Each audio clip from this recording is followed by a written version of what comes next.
Modi and Gandhi मिला एक ही है. Look at Modi. He's a sant.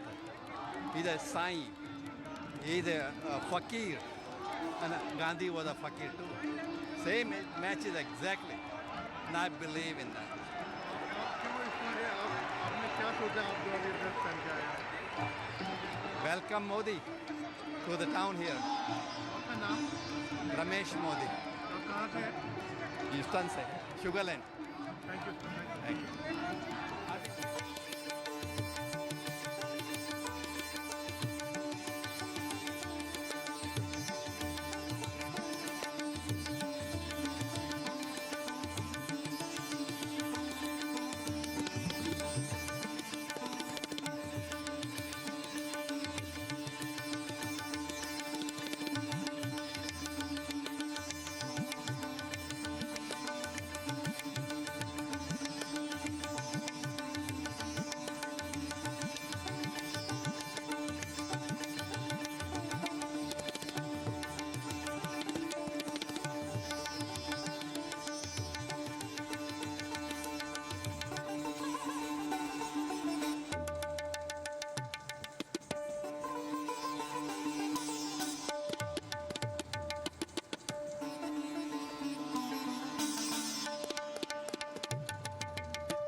संगीत का रंगारंग कार्यक्रम चल रहा है.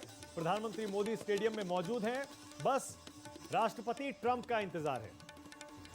नीरज जी, खबर ये बताई गई है हमें कि एयरपोर्ट से पहले सीधे डोनाल्ड ट्रंप को स्टेडियम आना था, लेकिन बीच में किसी एयरफील्ड पर रुक गए.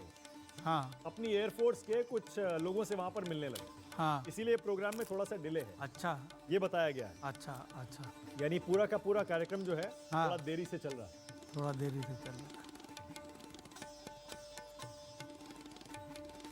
और ये अनअनाउंस्ड जो ट्रिप्स होती हैं, ये वैसे भी क्या अलग अलग राष्ट्रपति अलग अलग नेता पर भी डिपेंड करता है क्या? देखिए, अब ये जब तक पूरी डिटेल नहीं पता पड़ जाए तब तक इसके बारे में कुछ कहना मुश्किल है कि अब क्यों रुके, किस वजह से रुके.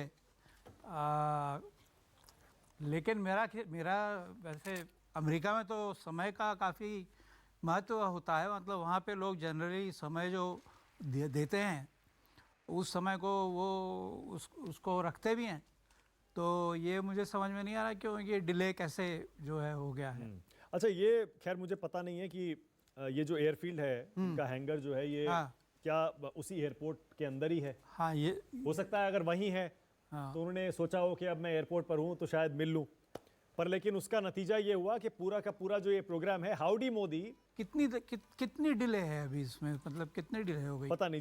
जो थोड़ी देर पहले पता चला उन्हें एलिंगटन एयरपोर्ट से सीधे एनआरजी स्टेडियम आना था, लेकिन वो बीच में एयरफील्ड पर हैंगर पर रुक गए और वहां पर एयरफोर्स के लोगों से मिलने लगे.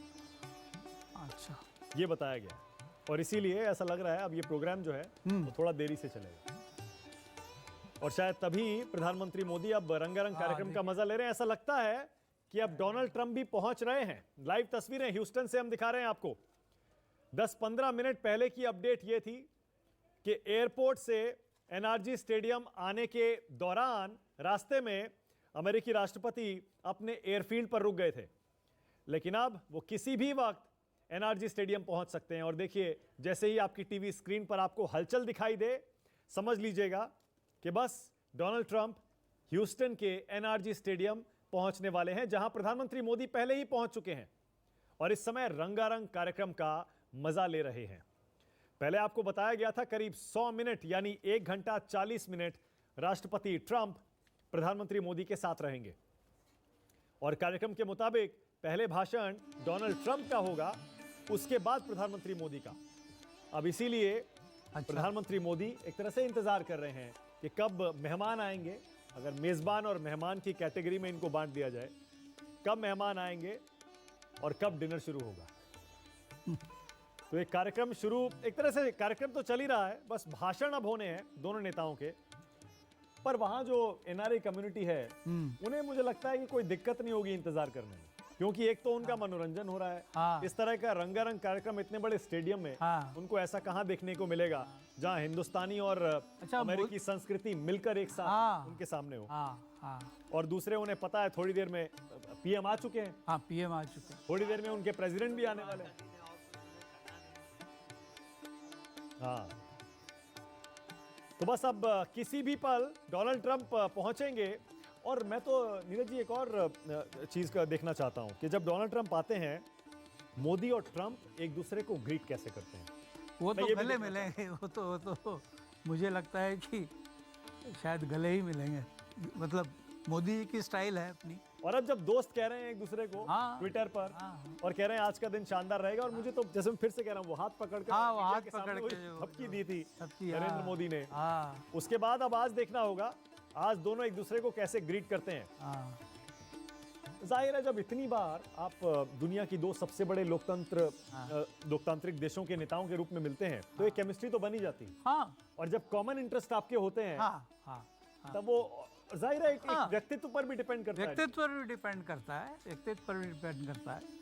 और डोनाल्ड ट्रंप भी जो हैं वो मतलब व्यक्तित्व के हिसाब से वो भी मतलब इन सब चीज़ों में बिलीव करते हैं, तो एक्सप्रेसिव है। मतलब वो भी जो है इन सब उतने रिजर्व नहीं हैं, जिससे कुछ ओबामा भी थोड़े रिजर्व थे, ज़्यादा थे, लेकिन ये उतने रिजर्व नहीं है। ये भी आराम से अपने जो इमोशंस हैं एक्सप्रेस करते हैं। डोनाल्ड ट्रंप जो हैं वो अपने पूरे इमोशंस अच्छी तरह एक्सप्रेस करते हैं खुले मन से, और मोदी जी तो करते ही हैं। तो अब ये देखना है कि कैसे मिलेंगे ये लोग। तो ये क्योंकि अब फोकस हमारा प्रधानमंत्री मोदी पर है, उनके व्यक्तित्व के बारे में हम अक्सर बात करते हैं। जैसे वो बराक ओबामा को बराक कहकर फर्स्ट नेम टर्म पर उनसे दोस्ती कर ली थी उन्होंने, और अक्सर उसका जिक्र भी करते थे। इसी तरह की दोस्ती उन्होंने पुतिन से की है, शिंजो आबे से की है, इसी तरह की चीन के राष्ट्रपति से करने की कोशिश की है, शी जिनपिंग से, नेतन्याहू से इस तरह की दोस्ती की है।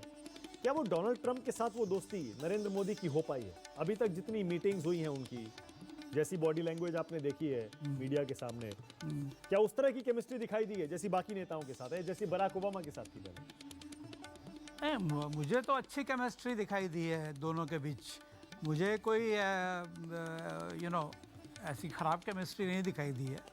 अब यह है कि हर नेता के साथ एक ही तरह की केमिस्ट्री देखने को नहीं मिलती है, तो इसलिए आप जैसे शी जिनपिंग के साथ की जो है, अब उसमें देखिए चीन का जिस तरह से व्यवहार, मतलब जो बर्ताव रहा है भारत के साथ, अब कितनी भी अच्छी केमिस्ट्री हो जाए, लेकिन अगर आप भारत के विरुद्ध कार्रवाई करते रहेंगे तो वो केमिस्ट्री का क्या फ़ायदा फिर।